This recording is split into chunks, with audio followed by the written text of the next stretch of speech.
Next up on WTV, AP Literature's next project, the Teacher of the Year, and this week's edition of My Life As. WTV's Daily Update starts now.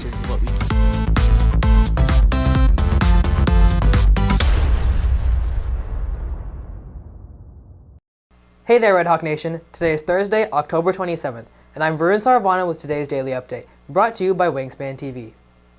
Just 2 months into the school year, and Frisco ISD campuses are naming Teacher of the Year winners. And here on campus, it's a science teacher taking the title.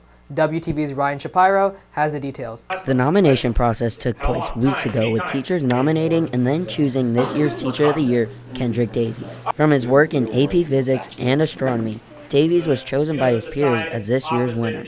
Obviously, I appreciate the recognition of all the things that I try to do in class. Well, as a science teacher, it's pretty easy to say that it's hands-on, right? So I'm always doing something in the lab, making sure that we're interacting with the math or the concepts or whatever it is, the graphs that we create. We try to do it as much in the lab as possible. Sometimes we have to do it paper and pencil and note-taking, and that's just a part of teaching.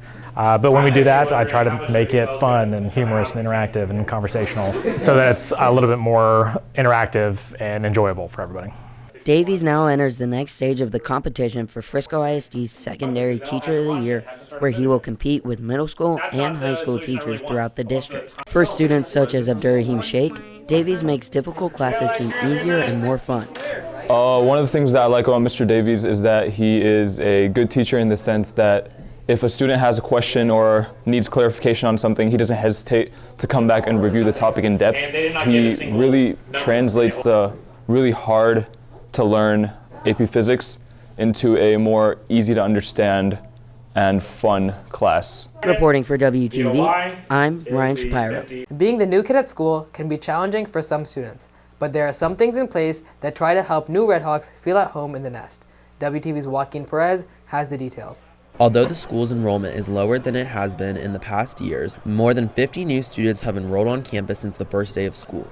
It's a pattern being seen throughout the district and one that may not change anytime soon. We've added about 1,500 students since the first day of school, and so the growth continues, but it is slowing compared to what it's been historically for Frisco, and we did open our 12th high school. I don't know if that will be the last high school we open. It could be, or we may open more. There's still land in Frisco ISD to build homes and apartments and things like that, so we'll probably still see some student growth. To help these students adjust, the counselors on campus have a system to make new students feel as welcomed as possible. After students enroll, we schedule a meeting with the counselor, a one-on-one meeting with the student and parents, and at that time we talk about classes that they're going to need to take, but then also answer any questions that they might have. We also have a brochure that we give them so that they have something they can hold on to. It has a map of the school. It also has email addresses of all their counselors' contacts, and then logins for all the technology. Freshman Raul Kanaparthi switched to Frisco schools late, but was helped by the counselors, allowing him to transfer everything smoothly. They helped me choose the courses. They gave me some options and all.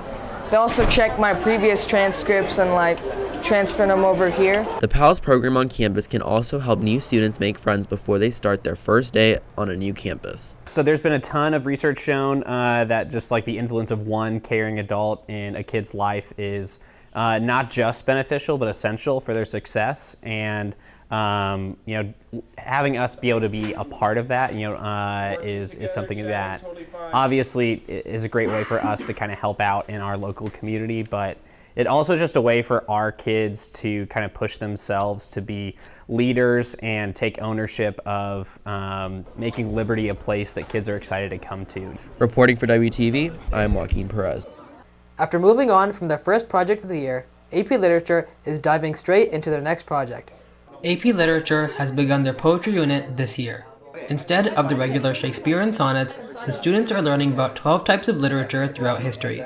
Their latest project features assignments about the history of each poetry movement and a creative representation of literature from them. So I think by understanding the historical context, understanding who was making what and in reaction to what, I think that allows us to better pick up on the nuances that they're delivering. Solely focusing on poetry teaches students the literary style, but doesn't prepare them for other aspects of life.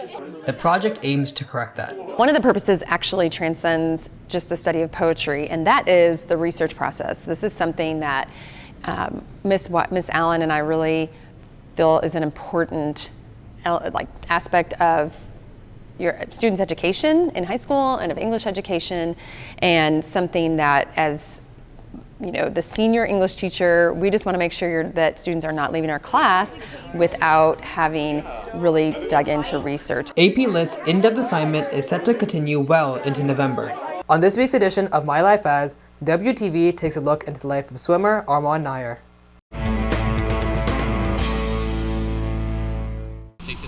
I wake up at 6:30 and I arrive around at the facility around 6:40, and then we sit on the bleachers and we wait for our coach, and then around 7 we start changing and getting ready to go to practice.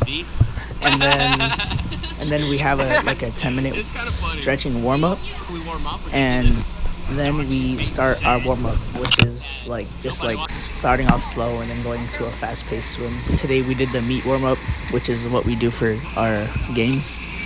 And then we went to our main set and we started doing fast-paced sets and a lot of swimming.